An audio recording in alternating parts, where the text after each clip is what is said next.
You're my sunshine on a cloudy day. When you're not here, I know you're not that far away. Clouds will drift off to the sea, and I'll soon feel you next to me. Like when I'm alone on a dark night, I know that when I feel your mind. Can you hear me okay?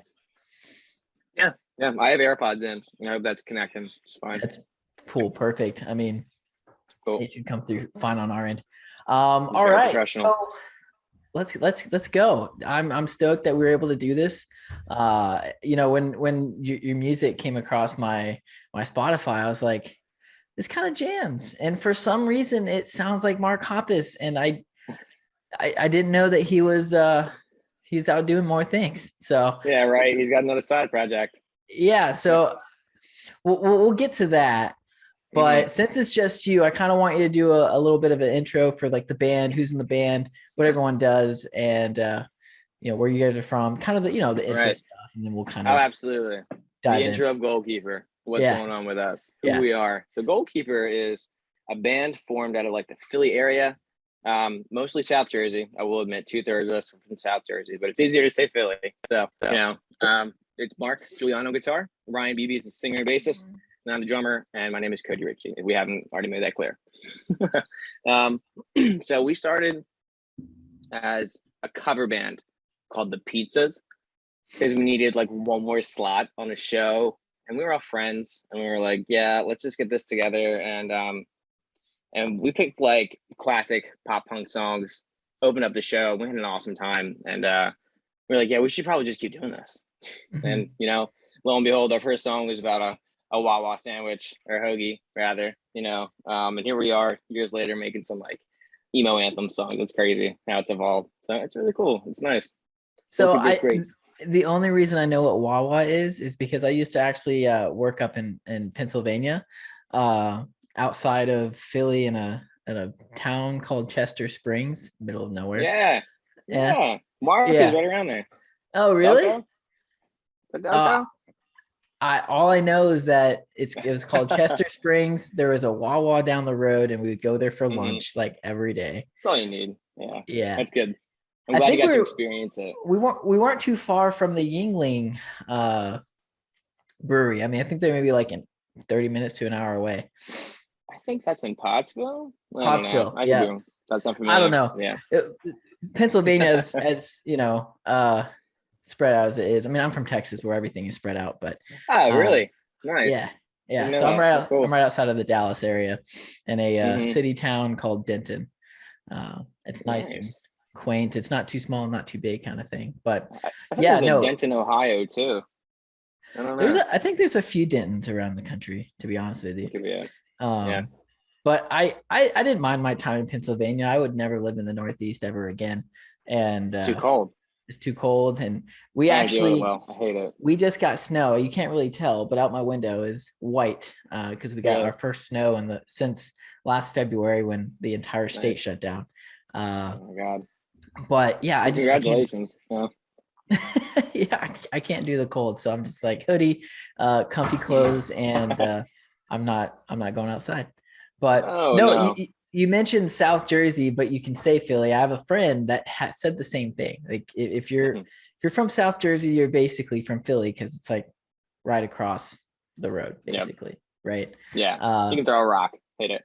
Yeah, exactly. So everyone's like, "Oh, I'm from Philly," and yeah, I get it. So, all right, so you guys are from Philly, South Jersey, and what would you say that you define your genre as? I know that you guys say you're kind of more on the kind of punkish, rockish, pop punk kind of side of things. Would you say that's pretty accurate? Yeah, I would definitely say pop punk is, give us that generic stamp. That's fine with me. We definitely hit, I think, all the boxes for it. So, I mean, a lot of the influences too. It just ranges from the years. So Mark and Ryan are just like a little bit older than me on that cusp where they got different influences than I do. So high school for me was like 2010s pop punk. We're talking the Wonder Years, Mano, Fireworks, Transit, Story So Far, Citizen. And so they were all about, drive-through bands. Newfound, Blink, 4 Years Strong, a little later on, Alkaline Trio. So we have a nice range between all of that, and I think what we're doing is making just like the 2021 version of it. Well, 2022 now. Here we are. Yeah. Right. Mm-hmm. When did you guys start getting serious about kind of being a band and making music? I think the first time we took like a serious step, if we had to make one, would probably be when we decided to do. It was our second EP. It's called Bad Times Don't Last, and it has our song Sunshine on it. If you're familiar. If I'm familiar, yeah. It's a good one. So funny story about that is we're obviously from the East. We're from Philly, if you say. We recorded it in Paducah, Kentucky. So Paducah. Yep, middle of nowhere. Yep. And who's out there? His name is Rick King. Yeah. I'm not sure if he's still doing any producing or what he's up to, but he offered, and he was talking to Mark at the time about possibly coming out there, and we were on the fence about it because it's a big move for us as a young band. And funny enough, we were playing 4-Chord Festival that year. We got to open up. We got the app, which was cool. So in lieu of that, Hit the Lights was also playing, but Hit the Lights was also working with Rick King. So Kevin from Hit the Lights was trying to get into producing. So he was like, let me look at this roster. Let me see the up and coming bands. Let me see if I can like vibe with them, see what's going on. So he checked us out. We immediately fell in love, and he was, he talked to Mark and Ryan after the 4-Chord Fest, and it's like, listen guys, I think you guys are awesome. I think you guys have a lot of potential. I wanted to see if you guys wanted to come down to Rick's when we're there and try and write something. And we were like, yeah, that's the sign. So I think that's when we were like, you know what?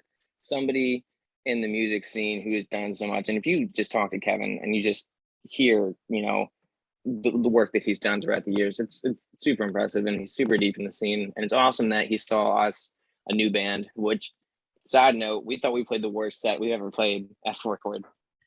Just a different story. But Kevin saw it still, and he came up to us and he talked to us, and we were like, we should probably take this to the next step. And that's when, when we started having more serious conversations about it. So that was probably 2018. 18. Got it. Yeah.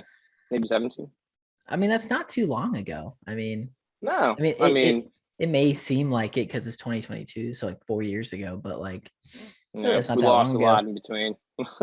Yeah, well, everyone did.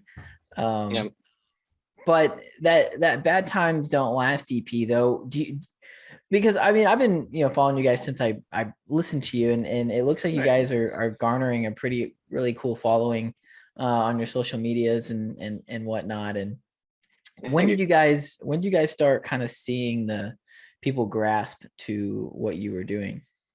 I think we started noticing, like, I won't say retention because that feels too businessy. I think I just started noticing people, actually coming back and wanting to make Goalkeeper part of their lives. Like a little after Bad Times Don't Last release, we were doing a few different tours, and particularly we were doing one with a band called Eternal Boy, and I think we were in somewhere Ohio. I can't remember Ohio. We were in Ohio, and these two fans had drove quite a few hours to come see us. And I was blown away because I was like, I drove less hours than that to get here, and we were on tour. So the fact that you guys came all the way here, it made me look at shows differently in the first place, So I'm thinking to myself, like, these people came out and it made a complete event of it. I have to give them my best when I'm playing a show. Like, we have to give them the best show that we can because that's what they drove all the way for. Can you imagine driving all of that and then getting a disappointing show? Right. You never want to listen to the band again. And I'm sorry, I have a little bit of ADHD, so I kind of divulged there. I forget what the original point was. Could you bring back to center? Dude, I'm totally the same. I'll start a sentence and not really know where I'm going with it, and then have to kind of circle back. It's like where Michael Scott, where you'll just start a sentence and you just don't know where it's going. Right. You just hope you find the way. No, I had asked, like, when did you guys feel like you started really garnering like the attention of new fans and followers and stuff like that? Yeah, so I think around that tour we started seeing more people, and this is my point, coming out from further locations. And then on social media, I think around that point, we started creating, I like to call it like the GK community, just fans that would reach out to us on social media and talk to us, but also like the people who had seen us at like some of our bigger shows and they met each other there, have become friends, and they'll talk to each other on social media like about goalkeeper stuff that's happening. It's really cool, just kind of like the small community that we're forming. It seems to be a little bit bigger and bigger, and it's nice the way that we can interact with them still. I feel like people are seeing this less as like Goalkeeper, it's a band. They're seeing it more as like Mark, Cody, Ryan, that's the goal, Yeah. Goalkeeper. Well, it's cool because when we started Coffee and Sugar in probably mid 2020 and started kind of finding these pockets of musicians that were kind of connected to each other. And that's, we found you guys because of Spotify. Thank you, Spotify. Right. But there's some times where, we'll talk with a band and, they'll be connected to another band that, we can, we do an interview with, and then they know a band, and there's this community of bands in the kind of the pop punk scene. And I was looking at who you guys are following on Instagram, and a few of them I recognize. So Promise Game, Ruth Crest, Pennyboard is a band. It's actually who follow you guys. But Pennyboard is a band from Dallas. Here, I know the lead singer. I went to school with her. So Nice. it's weird how there's like these connections. And then Rise Up Lights, who also follow you guys, is a band from Alabama who I was connected with through the fraternity I was in college, who I met on the road. It's just been so cool for me to be like, oh, them. Alpine Loop is another one that we recently connected with, who sent us their cover of I'm blanking, Mood. And they're like, hey, we'd love for you guys to check this out. Okay. And so we did. And we're like, this is dope. And so we're trying to get them on a interview as well. And then it looks like you guys are followed by Big Picture Media, Empty Space Podcast, who we also follow, Planet Mercury Band, who is also a band that we interviewed. So we're seeing this like web be connected on our end of artists that are all kind of just doing the same thing, but doing really cool shit, and have a really cool sound. And that's, I feel like Spotify is also following my music because, it is, of course, it's data, right? So they're connecting me with people that are similar to the artists that are following you guys. And so it's just kind of cool to see the network of people that, you're connected with, and, that we are seeing happen all around. So yeah, I couldn't agree more. I think it's funny how small the world gets. Like the further you look into it, you're like, oh, this person, oh, you're that person. It's like how many degrees away are you from Kevin Bacon? You know what I mean? So I think that I play that game every single day. It's funny how things work out, and it's funny like who you find out works on other things too. Like so, for instance, we just did this new record that we did with we worked with Kevin from Hit the Lights Again. He's the producer. He's the homie. He's coming along for the whole ride here. Yeah. And this time, instead of going back to Nashville with Will, we decided to stay in New Jersey, and we did it with Nick Bruzzese from Man Overboard, and he's recording at the Gradwell House, which is like it's 35 minutes from my house, which is super convenient. And once you start having conversations with just those people, we found out Man Overboard played, I think, like one of Hit the Lights' release shows, or it was the other way around, where like Man Overboard was having a release show and Hit the Lights ended up playing it. And it's so funny, so many years later, we're coming back to do this project and like, oh, hey, we actually already know each other, Yeah. The connections are strange, man. It's a super small world. I was about to say, it's a super, you hear that all the time. It is a really small world where, you know this one person and they know this other person that is just an easy connection, depending on like what you're doing with recording music, tours and features and stuff like that. It's been crazy. So I'm a concert photographer here in the Dallas area. Oh, cool. And you actually see right here, these are my photo passes. Nice.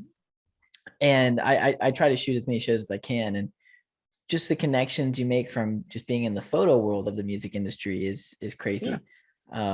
Because they know the artists, and the artists will find you and see your photos, and then anyways, not to go on that tangent, but no, I get exactly what you mean. it's just so easy. If you're a good person and you have good intentions, then it's really not hard to build that network of people that will support you and your band and whatever creative venture that you're doing, you know? Yeah, I think the biggest what if that comes from, and you try not to ask them, but you do, from if this pandemic didn't happen, right? You know, so much touring, so much face to face was lost between just translations in streaming and difference in live shows, and then going out there and actually physically handing somebody a vinyl, you know? So I think that's like the question I ask the most is like, I wonder what could have been if we were on tour for Life in Slow Motion when we first put it out. But like we had just previously talked about, it's awesome that we saw this community completely explode and grow from that release to where we are now, you know? Yeah. And I think that also impacts how the shows have been since we've come back. We got lucky enough. Our first show back was in California. We got to go at the West Coast for our first show back. And that was our first time being in California ever. You know, I get to kick around the Pacific Ocean, ocean rather. And that was sick. It was a really cool experience. We got to play a show. Obviously we go back anytime we possibly can, but you know, it's really cool to see just where those connections have brought us. You know, 2022 is obviously looking good. We've got a lot of background plans so far, as I can tell when we were just talking about a record. So yeah. What was cool about 2021 was, you know, things were slowly starting to happen again. Concerts were like coming back, and, you know, really counting down the days until we could go to one. And then the moment, I think it was right around like August, September was my first show. September 1st, I saw Beartooth, and got to take photos. That was my first show back taking photos. I was super stoked about it. And then I think probably in August was really when people started having concerts again. And it's just exploded, right? You know, you're seeing stuff happen in Europe where the shows are being canceled, and that's super unfortunate, but America doesn't seem to really care, and shows are just happening. And so it's, you know, it's the push-pull game, right? Where let's have some shows and hopefully nothing bad happens, right? But I feel like 2021 was like the big test of like, can we do this again? And I think 2022 is just going to be even bigger. And there's just I think the pandemic was good for a lot of reasons. It was bad for a lot of reasons, but it gave people a reason to kind of stop and slow down and reevaluate. Like I have some friends and bands that were able to kind of focus and actually record some really good music and actually prep for when shows could come back. And it was good for them. I feel like time is good. I mean, the time that it took to get back to reality was long, but it did help a lot. So I know you mentioned like the what if question, like what if the world didn't shut down? You know, maybe you guys wouldn't, you know, be as far along as you are now, because you guys you've had the time to go and actually, you know, focus on your social media. I mean, we made that tweet on Twitter saying like, oh, have you guys ever heard of Goalkeeper's band? Well, if you haven't, you should. And that it just blew up. People started retweeting and liking and stuff. Like, you guys have a following, and it shows, right? It's good, so man. That's awesome. I feel like that's how you kind of know you're doing well, is that you still have people that are like publicly supporting you. And, you know, I see your guys' stories all the time where it's like people listening to Goalkeepers or whatever, or Goalkeeper. Sorry, my bad. Hey, listen, we've gotten way worse. Listen, every single time I see the name on the marquee, it's two different words. It's Goalkeeper. It's like, man. Push them together. Yeah, that happens often, you think. But I guess, like, to your point, yeah, pros and cons definitely of everything. Obviously, that happens. We definitely decided to take the time off and focus on what we could do, which was right. So we did the EP. We put the EP out, and then we got right back to writing, which is cool. It's great. It's done. You know, we're in the final stages of putting everything together, obviously, but, you know, definitely expect some Goalkeeper in 2022. And then obviously we're going to basically take over the world. I mean, starting small, maybe like, you know, a major East Coast and Midwest tour or something. But I think our big goal, if possible, is to hit the entire US this year, Mhm. as much as possible. Definitely, probably the longest tour we're going to have planned for the album release when that happens. If, it'll be later, Yeah, this is yeah. talking a few months in the prep. So, but hey, I mean, at least you got something to look forward to, as Right. long as, we continue to be safe, people are, continuing what they can do to keep themselves out of harm's Mhm. reach, and I don't know, just gotta keep our fingers crossed. That's our Right. best I mean, option. the hope is that nothing goes south again, right? If Yep. so, you guys are talking about new music coming, hopefully a cross country tour. If you could pick the bands that you wanted to tour with, and put together the tour that you guys were like, this would be the shit. We'll So just say, what 3 bands would you choose? yeah, I'm gonna put us obviously as number one. Of Duh, because course. all the bands Yeah. that went on tour with are much bigger than us. So it's gonna be wildly all over the place because I've already had this conversation. This is me. This does not reflect the rest of Goalkeeper. I'll say Yeah. rest of Goalkeeper. So if we were just Goalkeeper choosing, our set list would look like us, the Menzingers, the Wonder Years, Blink. That is Goalkeeper right there. Blink-182, the Wonder Years, Menzinger, crush them all together. That's Goalkeeper right there. Got it. That's also a sick tour if you think Yeah. about it. Very East Coast, except for Blink, but we're not worried about that.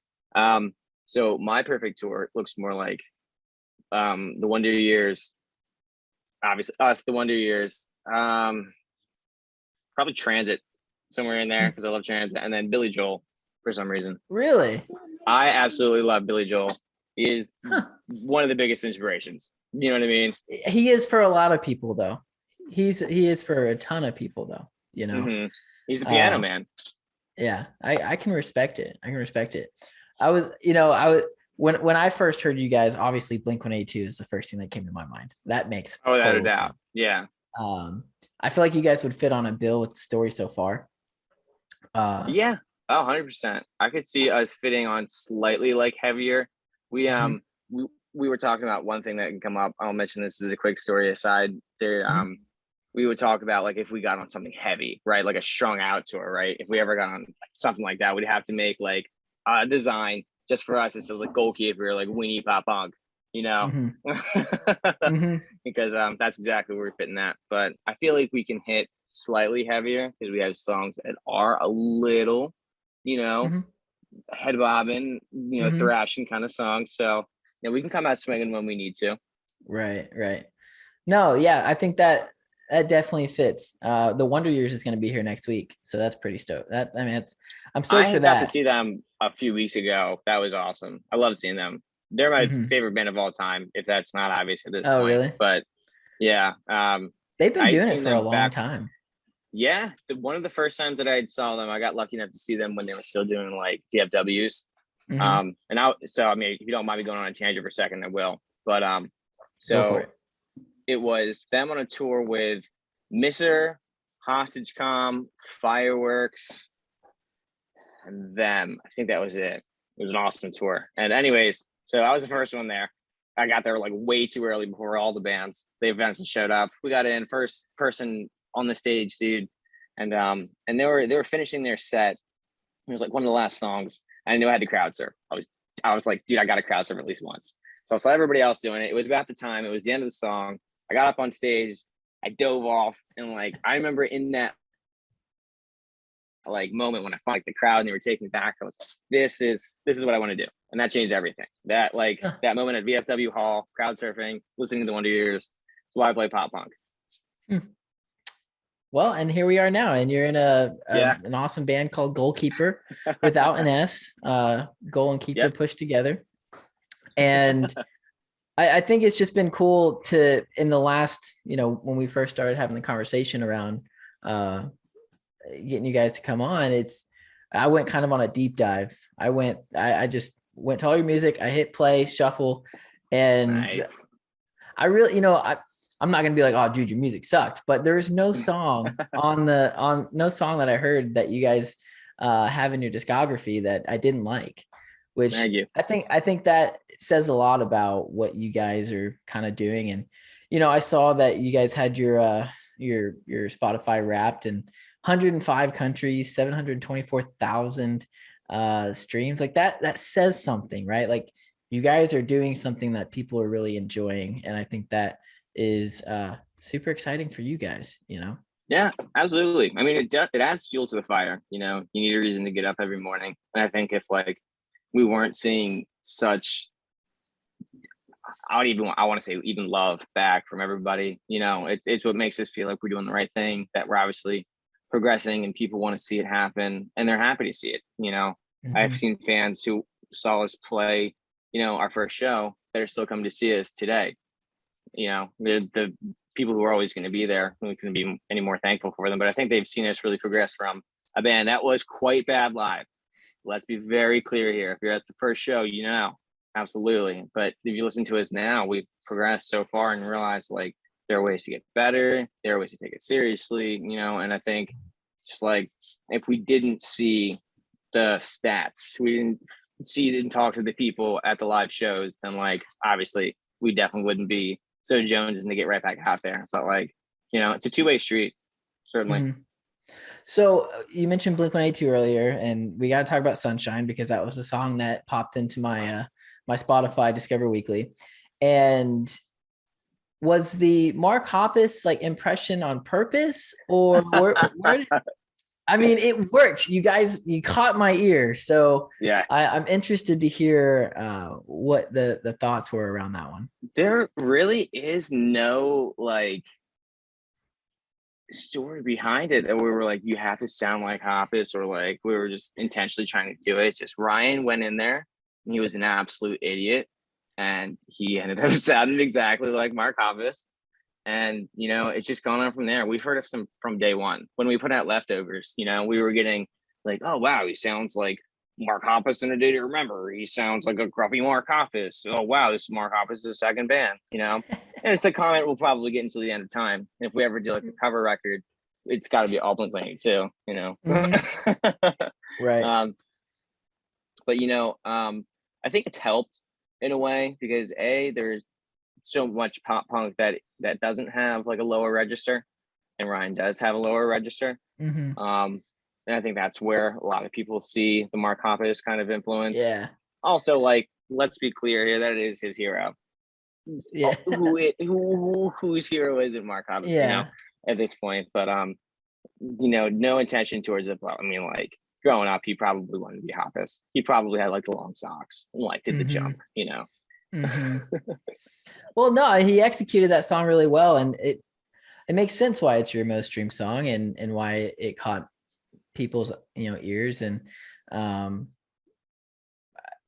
mean, it being where it's at and what kind of attention it's garnering, I think that's helping just all around what you guys Certainly. have from a following and people who support you. And yeah, there's always got to be that one song that sticks out that helps a band go from just making music to, hey, something's actually here, right.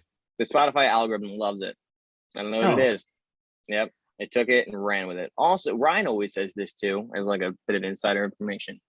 I think about the time that we were submitting Bad Times Don't Last for Spotify. Spotify was doing something a little bit more in depth with bands and putting them on playlists. You could like submit for playlists, I think, and that was new at the time.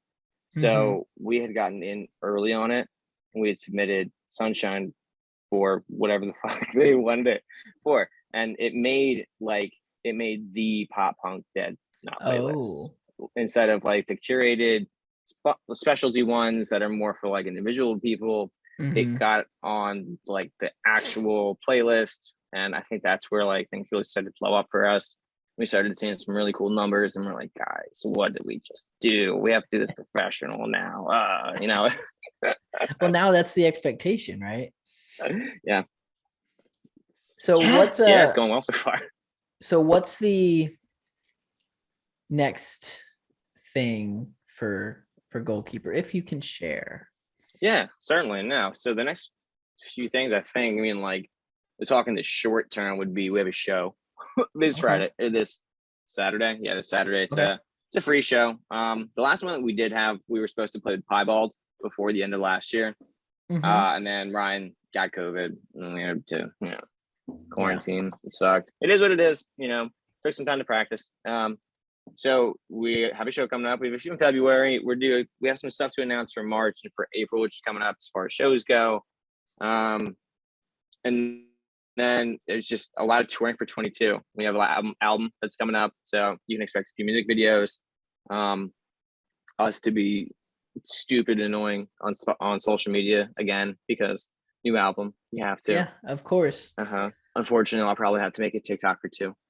Yeah. I mean, that's how it happens, man. If you're just throwing shit out there on Instagram Reels, whatever it is, it works. Yep. And I think like it's more about just like being random. I think I'm just gonna have like the voice over, just say like Goalkeeper, new record coming out. I'm just gonna hit stuff with a tennis racket. I think that's the key. That sounds random enough for someone to keep their attention for 7 seconds. Nailed it. And then it just racks up the plays and it feeds the algorithm because people are watching it. Social media is crazy, dude.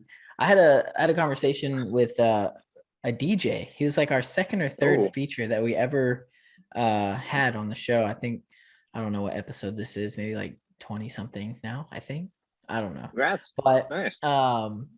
It's side note, as much as we would love to just do this all the time, like it takes a lot of time to do a podcast. Dude, I don't know. I do not doubt that at all, man. A lot of kudos to you. There's a lot that goes on behind the scenes that don't feel people talk about enough. Well, I'm a quality is key kind of guy. And so if anything is off or if, anything doesn't look right, then it bugs me. Right. So gotta adjust. Everything has to sound good. Everything has to look good. I'm literally using my mirrorless Sony camera as like a webcam right now. Cause I was like, I want awesome. Quality. Right.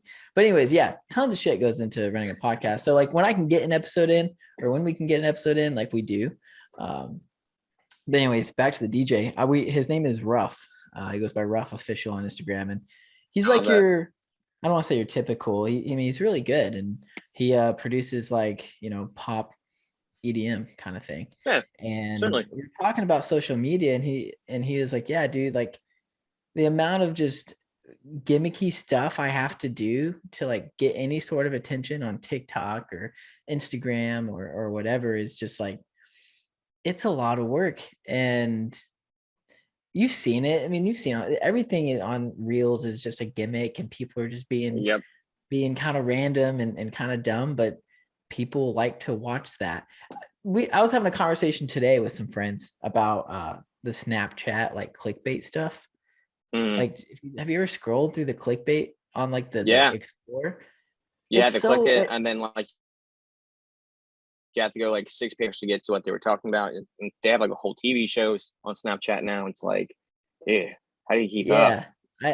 How can you find my record in all of this? I don't know anybody that's like, oh yeah, let me go check out the Snapchat Explorer, get clickbait. Honestly, we just might not be young enough. That could be it. Generational divide. It's basically that. One of my buddies, we were like in a group chat, and he goes, "It's just a bunch of Zoomer trash." I was like, "Well, I mean, I'm not one to hate on generations because I'm a millennial, so." But it's like I feel like it's like water, dude. I feel like it flows throughout everybody because I see some people who are like way older than me, and they're posting TikToks every day. I'm like, how do you even know how to use the effects on this thing? Like. So I think like you said, there's no need to jump into generalizing the generations, but tell you what, there is definitely some people who are just not out there for TikTok, and unfortunately, I'm one of them. I think. But you have to because you're in a band and you got to promote yourself. Yeah, I didn't know, but when you sign the contract, it says you make live music, get to perform, and then you also have to create social content every day. Yep. It's a lot, man. It takes a lot of time out of your day to be like, all right, is this gonna do something? Is it gonna is someone are people gonna like it? Right. That was something that, when we were building up Coffee and Sugar, it's like, the attention that we were getting was like minimum. And it's like, we're nothing different than what's already out there. There's tons of podcasts out there. There's tons of music publications out there and doing what we're doing, but it's what kind of personality is behind it. And like it took us a little while to figure out what that personality was, because we were so generalized from what we were doing, was just sharing music, and we're sharing music from all genres, and we still do that, but it's a focus behind what I enjoy. It's a focus behind what Mo likes, and we try to kind of mash that together. And we have 2 other people on the team that do like the, the tech side of it, built our website, business side, and we include them in the post as well, and just to give some personality behind like what we're doing. And you have to do that, because if you're just like everyone else, you're really easy to be kind of lost forgot in about it so fast. Yeah, absolutely. You get forgotten, and it's like, all right, well, one of the Ruth Crest. Do you listen to them? They're are they on Anchor 84? They're signed to it, That's where it I'm sounds not familiar. sure. The name sounds absolutely familiar. Is it 3? Is it 3-piece? Yeah. Yep. Yeah. So Ruth Crest, they also follow you guys. I found them on TikTok.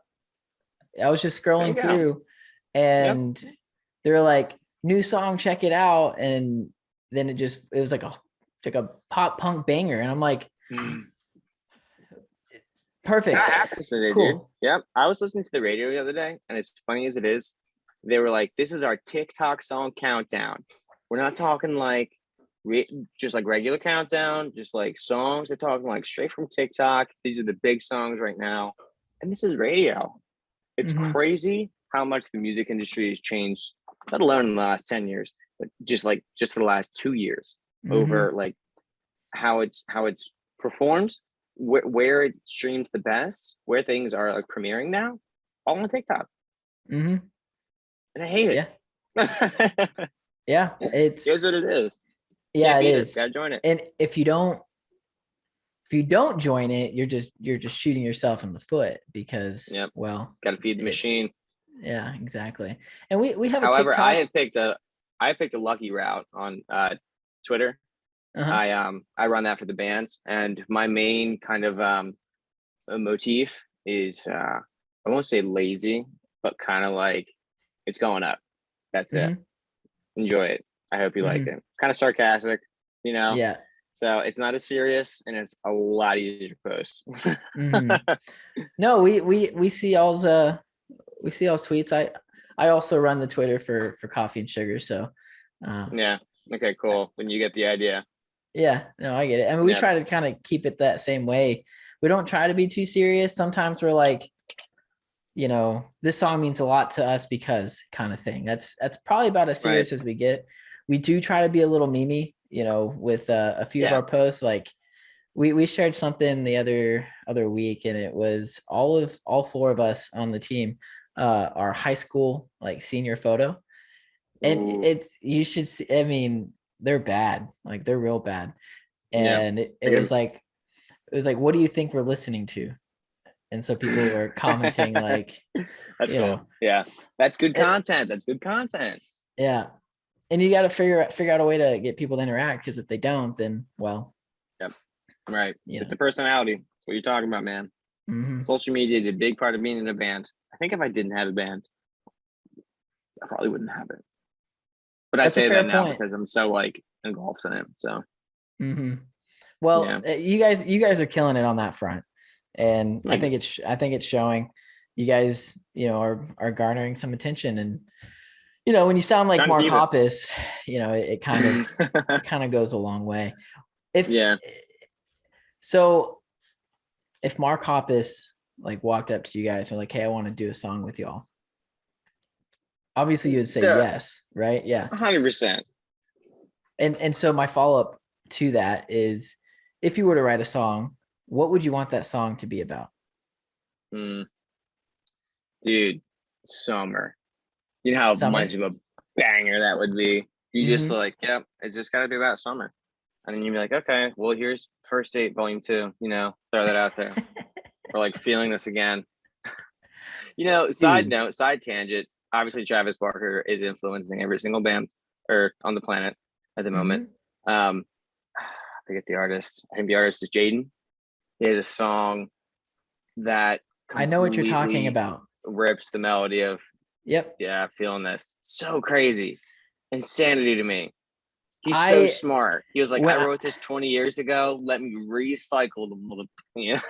when I first heard his new album, I'm a huge Jaden fan, by the way. I got to take photos of him because he was he like surprised everyone at Unsilent Night because Nessa Mhm. Barrett, his girlfriend, Yeah. was playing on Silent Night, and it's That's here in cool. Dallas. And Jaden came out on stage, and I was just like, "Holy shit!" I had been listening to Jaden for like that last like 6 months to a year. The kid's 20, by the way. He's not even 21 yet. So lucky. That's Insanity insane to to me. me. But it's called A Wasted Year, the song by Jaden Yeah. you're talking about. That's it. Yep. When I heard the chorus, I immediately copied the link to the song, sent it to my buddy that loves the song Feeling This. And I was like, hey, what does this sound like? He gets done listening to it. He's like, did they just rip off Feeling This? And I was like, yep. I was like, They did. guess who helped produce that? He was like, I don't know. I was like, Travis Barker. Dude. And I mean, Insane. it's not like Jaden can't do it. I mean, Travis literally said, do this. And it worked. Yeah. And I mean, he's part of it, dude. Can you imagine if Travis was like, what? It sounds like Feeling This? What are you talking about? I am curious what like, Mark and the others thought about that. I'd assume they heard it, but honestly, I think and I've had this thought before about Travis and what he's doing with all these artists.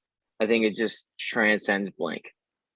You can't escape Travis without Blink-182. Because imagine it's two halves. You have one half that's everything he's producing, and then literally the other half is just Blink-182. So like, I think everything that he does is good for them. And they're like, Travis, if you want to rewrite First Date, go for it. Have at it. Why not? Take an old one. when I first heard Jaden, one of our followers on Coffee and Sugar messaged us because I think we like put out something about like, if you have music that you want us to listen to or add to our playlist, like shoot them over. Sure. And this guy shot over, I think it was like Pray by Jaden, is whatever that gray album art was. Yeah. I was like, this is kind of dope. I was really into the I am still into the kind of emo rap, emo hip hop mixed with rock kind of thing, which is kind of what he was doing. And then I heard after Pray, I heard Better Off Dead, and I was like, all right, I'm sold. This guy is so good. Like his music just like kind of has really catchy melodies, and you just find yourself singing it and stuff like that. And then I started kind of diving deep into where did he come from? He's from Dallas. And he's working with Travis Barker, and I was like, that's odd. And it was like right at the beginning of when Travis started signing people, which Jaden is on his record label. And then from there, like every artist that came after was working with Travis Barker. He completely took over. his like kind of comeback in the music scene was kind of wild because after Blink-182 broke up and then, they got back together. I mean, people obviously knew who Travis Barker was. When they got back together, I think it was it 2017, 18 that they got back together? They got back together like 2012. 2012. Yeah. Really? Yeah, I was in high school. Where were you when Blink-182 got back together? And they didn't break up after. It was interesting because I thought Tom left. I knew Tom left. Yeah, but then they put out later. That was like probably 2014 or 15. Was it Dog Days? Neighborhoods. That was Neighborhoods. Dog Days was right after Neighborhood. Neighborhood was, if I'm not wrong, they could totally be wrong, but I think it's 2012, 2013. I have a computer right in front of me. Yeah, I know. I'm sitting here wondering. What am I gonna do? Because I thought that they were split up until I guess they put came out in 2011. But then so California came out in 2016, and I think that was the album that we were like, oh, the band's California is the first one with Matt Skiba. Yeah, exactly. So I saw Blink-182 in 2017 at Edgefest here in Dallas. Nice. It was actually like the second festival I ever like took photos of, and I just got really lucky. It's an awesome second concert, yeah. Yeah, I know. And I've never seen Blink-182 before that. But anyway, so even while like they got back together, like Travis was just in the band and just, I guess, doing, no one really knew what Travis was doing. At least I didn't, you know. I grew up as a drummer, and he was kind of one of those ones that I kind of idolized, because who doesn't? Is Travis Barker, right? Absolutely. Right. Yeah. Iconic. And then just all of a sudden, like once this like emo rap genre started coming up after Lil Peep passed away, then it started fusing with rock and punk, and now we have this genre that Travis helped curate, and it's killing it. Like people are loving everything about Jaden and Ian Dior and all those guys. I mean, dude, you're missing out on the loudest, most obnoxious one, MGK. Oh, okay. Obviously MGK, but he's an interesting one too, right? Like he obviously was working with Travis to produce his, I guess, last album.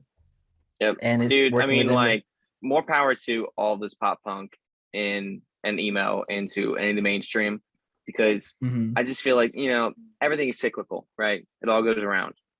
And I think if I'm lucky and we're right, Goalkeeper is going to hit that right cycle where pop punk is just in that popularity again, you know? And if we can hit that right spot, you know, I think it would be awesome for just our band. So, I mean, like anything else that wants to be in the mainstream, that's pop punk, like go for it, do it.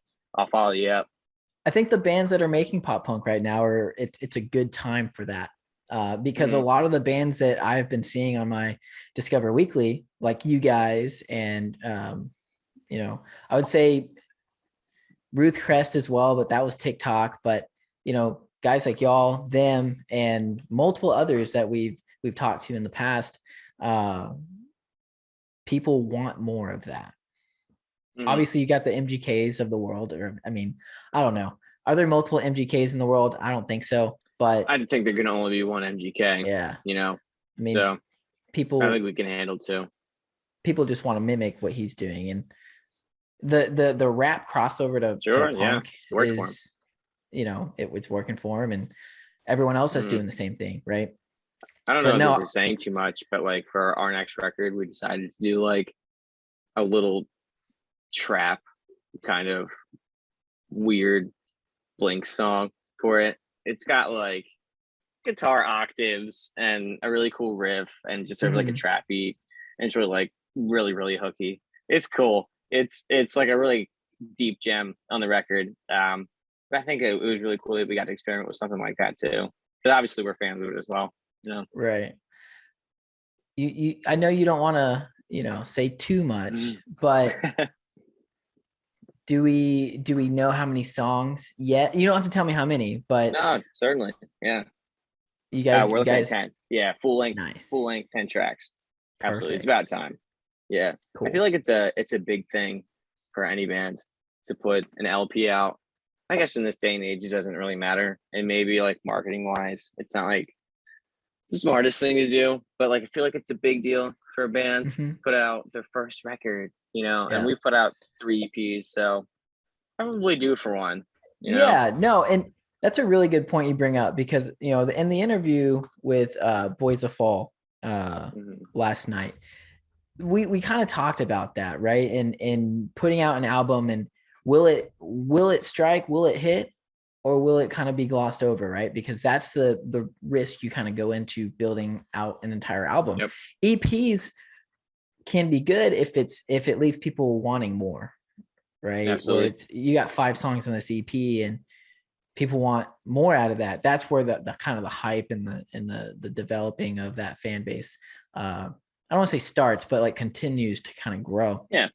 You know, we were talking about Boys of Fall, their Better Moments album, and I don't know if you've ever listened to them, but you should. They're certainly great, super band. Dope. Yeah, and I said something like, yeah, you know, I heard Chasing Lonely, and then, you know, obviously, not too long later, you guys, a couple years later, put out Distance, and they're like, yeah, but we had better moments there in between. I was like, oh yeah. And then Mike, the lead singer, goes, it's all right. I feel the same exact way about it, because they were talking about how when you're building out an album, it says so much about who you are as a band, and what you're kind of going through. And, they had mentioned that, like, we were just doing so much. We were so busy. We were on the road, and, that album was kind of like a culmination of that.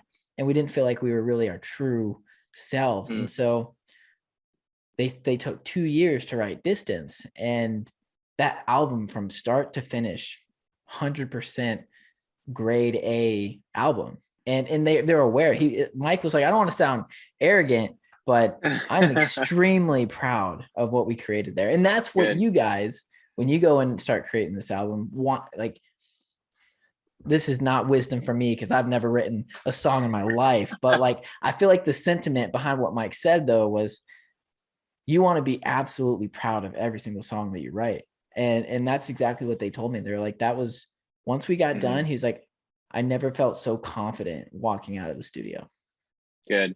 Yeah, absolutely. That's the feeling you want, and whenever you go in there, just another swing at the batter's box. It's hard sometimes. There's a lot of pressure behind it, whether it being from the outside or you putting it on yourself. There's always these weird tribulations you put yourself through for some reason with every record, and you're always wondering, is this gonna be better than the last one? I think that's also a very big fear Mark Hoppus went through as a writer.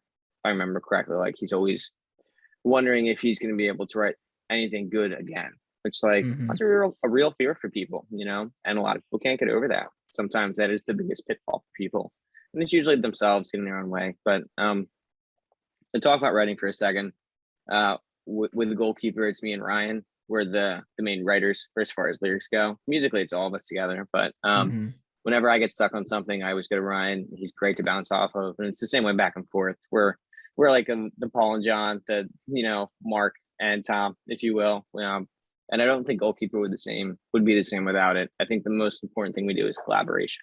Then you have to be super honest with each other about what you're writing, and no matter the egos aside, it has to be what's going to make this the best possible record.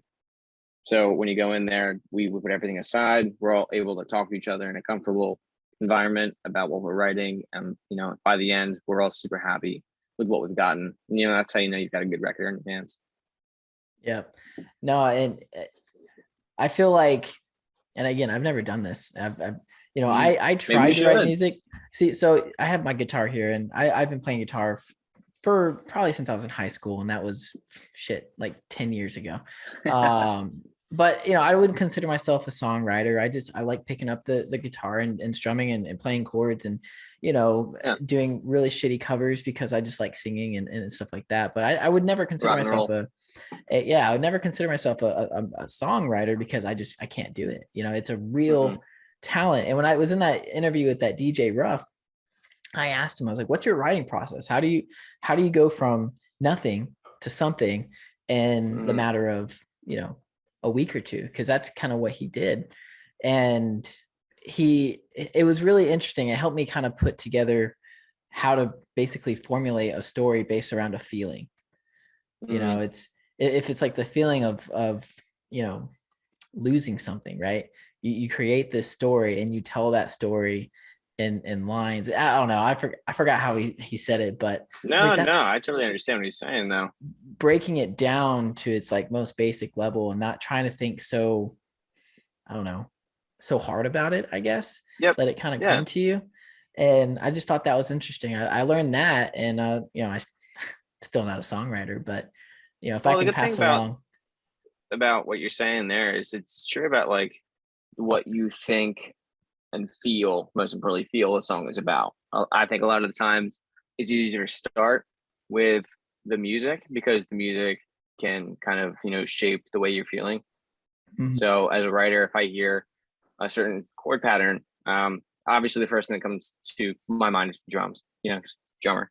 But funny enough, I think the drums and the lyrics, the vocal melody plays such a dual part together that it's easier for my mind to think of a melody. So as soon as I start thinking of the melody in my mind, I think, what is this what does that guitar sound like to me? Like, what is it trying to say? What's the feeling?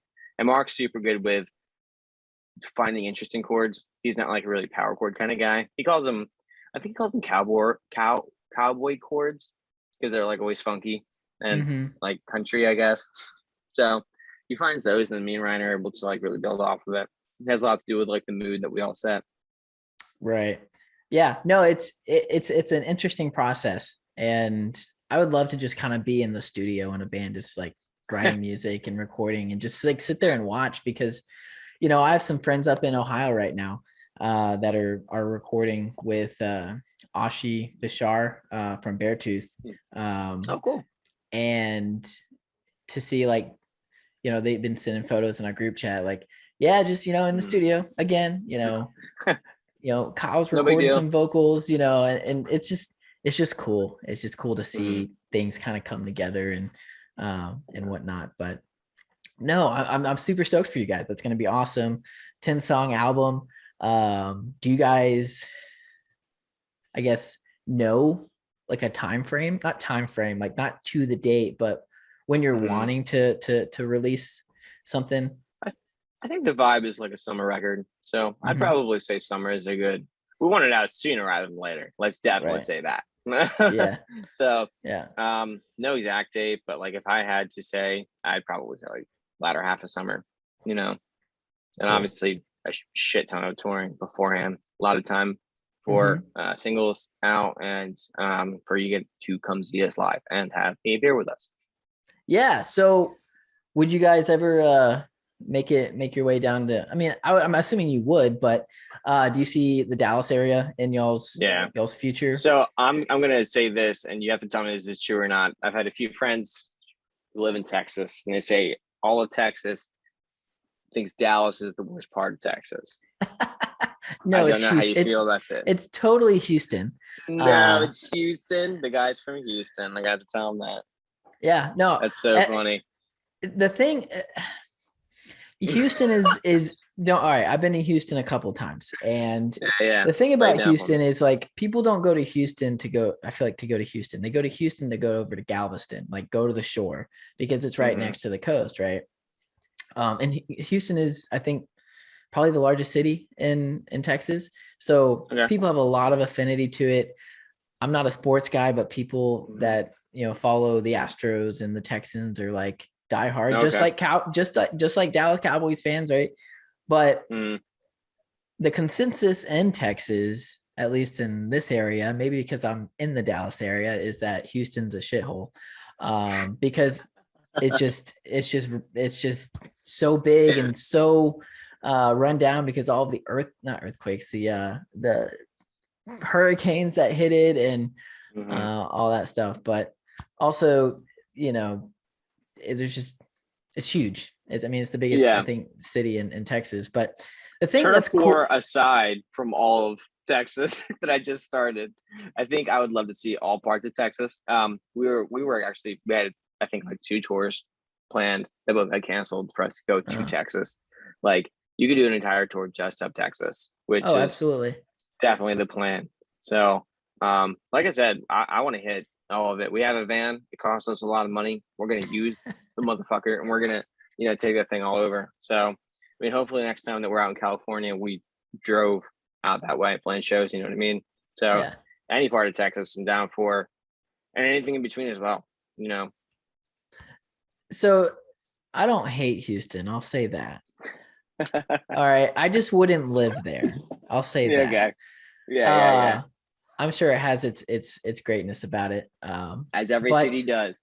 But the cool thing about the DFW Metroplex is you got Dallas, you got Fort Worth, and then you got Denton, which is where I live. And Denton's like, it's considered the little D because it's not as big as Dallas, but it's not small, right? Like it's a pretty nice sized city. And then you got Fort Worth, which is basically like Cowtown, but the whole area is just big and there's a lot to do in this area. And I'm sure there's a lot to do down in Houston. But if I had to choose a place that I would go and stay and live in Texas, it's Austin. Austin is That's awesome. The place to be. That's the place to be. That is far better than Dallas.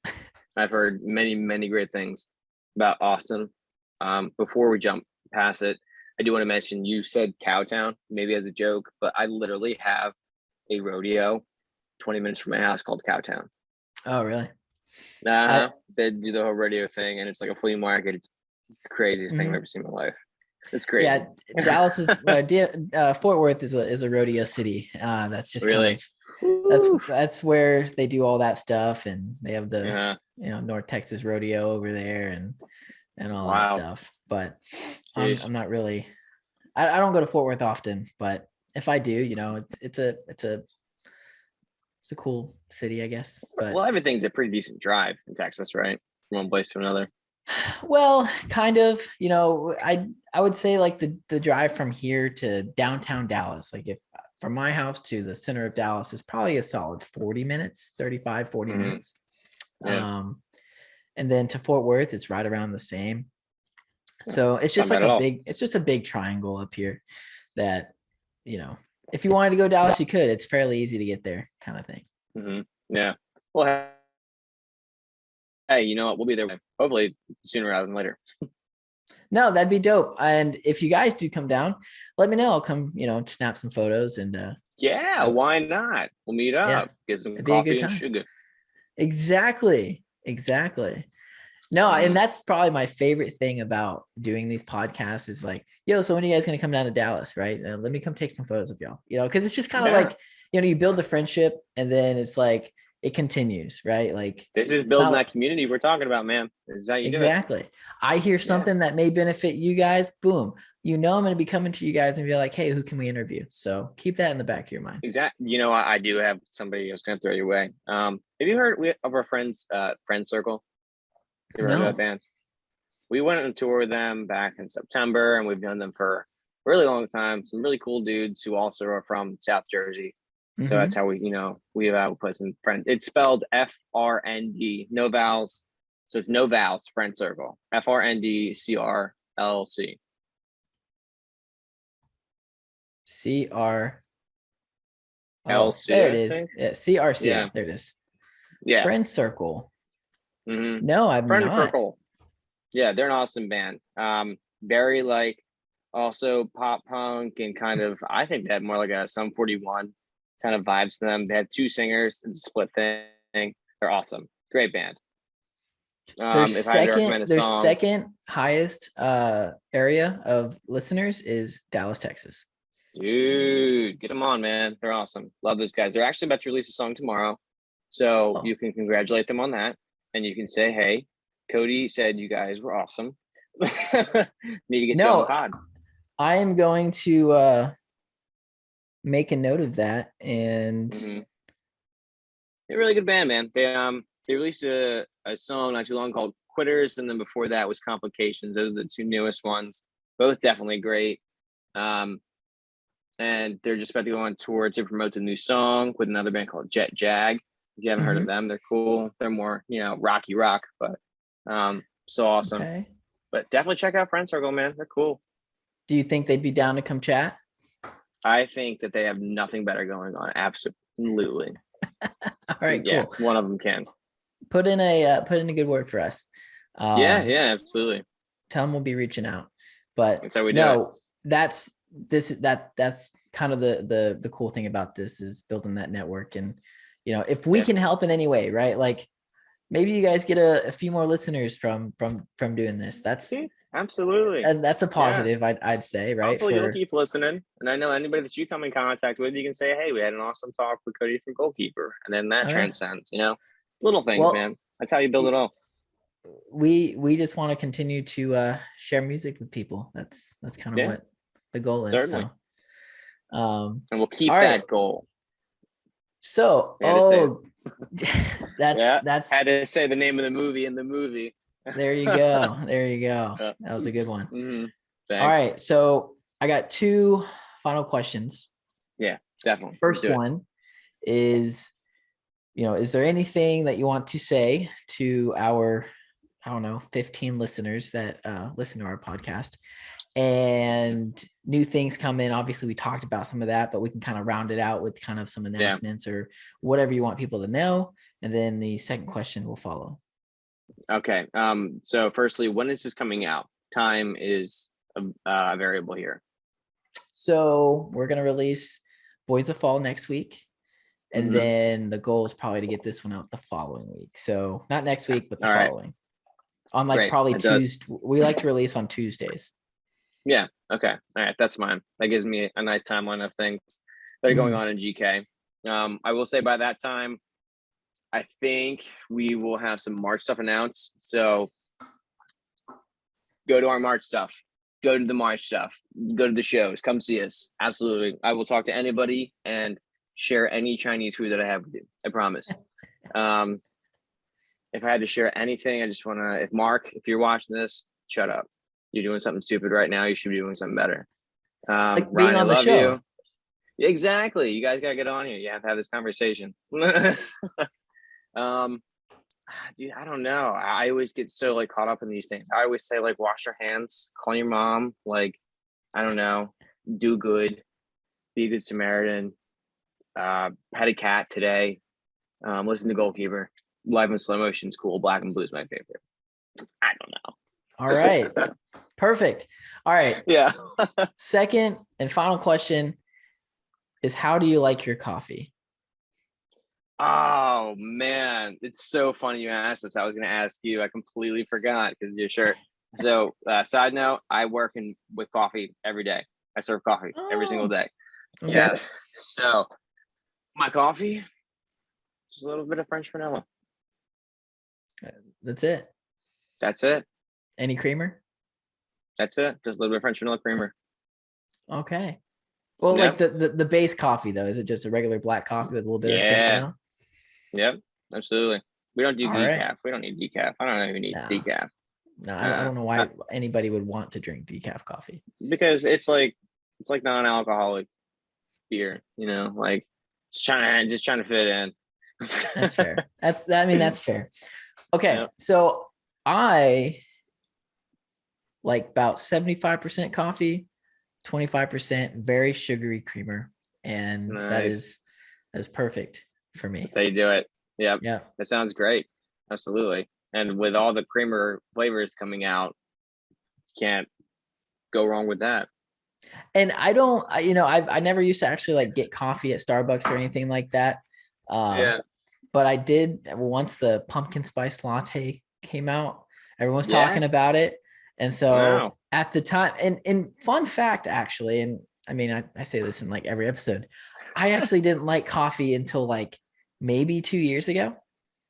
Wow. Actually, no, not even. Maybe like a year ago is when I started drinking Dude. coffee, because Yeah. I hated the taste of coffee. I didn't know how to make it taste good because all I knew about coffee was like you got coffee and you put some sugar and some creamer in it. Well, then I discovered that you can buy the creamer with sugar already in it, and it makes it that much better, right? Yep. Mhm. And everyone, so my nickname all throughout college and up until now has always been Coffee. And everyone always thought that I enjoyed coffee, and that was just not the case. My last name's Kaufman, and it just rolled off the tongue. Oh my God, that is so funny. What? And then, Dude, you got paid for that, yeah. That's bound to happen. It gets better. So I was Coffee all throughout college. And then when Morgan, I call him Mo, but Morgan is his name. When Mo reached out to me at the beginning, before Coffee and Sugar was a thing, we were just chatting and he told me he wanted to do this thing until I was like, dude, let's do it together. And then from there, we started talking about names. Like, what do we want to call this? Morgan's last name is Sugars. Oh, dude, you guys are meant for this. What? So spelled the way like coffee and sugar? Yeah. So wow. The SH, that's what makes it different, right? Because his last name is Shugars. That's awesome. Yeah. It once I we wish we had similar. Good. I was like, once we said it out, like once we like typed it out and we saw it, it was like, that's it. Like, that's it. Nope. Yeah. When you see it, man, when you say it out loud, you can tell. Mm-hmm. Yeah. I wish we had some cool story for Goalkeeper. We were just like, any sports references? And then came. Yeah. I love saying it to like someone who's just like a little bit too old, has a little bit too much gray in their hair. And they're like, do you play a sport? I'm like, no, you don't want to see me play a sport. But Drum. I think it's a catchy name, Goalkeeper. I've never heard that before, Yeah. so Right. I think Definitely it works. stands out. And it kind of, Right. I don't know. I feel like it fits that pop punk vibe. Yep, absolutely. Well, I mean, we were thinking along the lines of like modern baseball, knuckle, Mhm. puck, you know, they're all just Mhm. like those weird sports references. Lucky enough, we didn't get it set with something from lacrosse. Mark in the band is the lacrosse freak. Okay. Dude, he's really good at lacrosse. It's weird.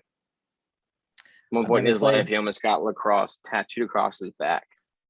Wait. Yep, I'm not kidding, dude. Just lacrosse? He's so good at lacrosse, dude. He went to the UK to play. Like, no messing around. This dude was killer at lacrosse to the point where he was like, "Mom, I need a lacrosse tattoo across the back, just like lacrosse." Wow. I don't let him live it down. He didn't do it. If he had though, then you could never ever let him Ever. let him live it down. No, it had to be our tour flyer. Lacrosse. And it has to have like an angle, like it has to curve. Yeah, Like that. with it, absolutely, 100%. And that'd be the big ass banner behind you guys while you're playing. It just says lacrosse. Yeah, And then he would never live it down. Goalkeeper in small. Yeah, very bottom at the bottom. Mark, what do you think of this? That's great. That's awesome. Yeah. Well, we're at hour 15-ish, and so this has been awesome, man. I really appreciate you jumping on and chatting with me. And I think I'm excited to see what comes this upcoming summer. And if you're ever in Dallas, hit me up. And dude, I'm expecting some milk and coffee. That's what I'm expecting. Yeah. I'll give you a solid dose of coffee and some solid photos. How about that? Nice. That'd be sick, man. Yeah, definitely. I'm sure there's gonna be some paths crossing this year. That'd be awesome. Good. Cool. Well, keep us posted, but we're gonna try to get this out in a couple weeks. I'll send you over all the promos and everything, and we'll go from there, man. Make sure you check out Friend Circle. Oh, I got them pulled up right here. Great. All right, man. Tell me what you think of them. See ya. You got it. Rock on. Later. Have a good one. You too. You're my sunshine on a cloudy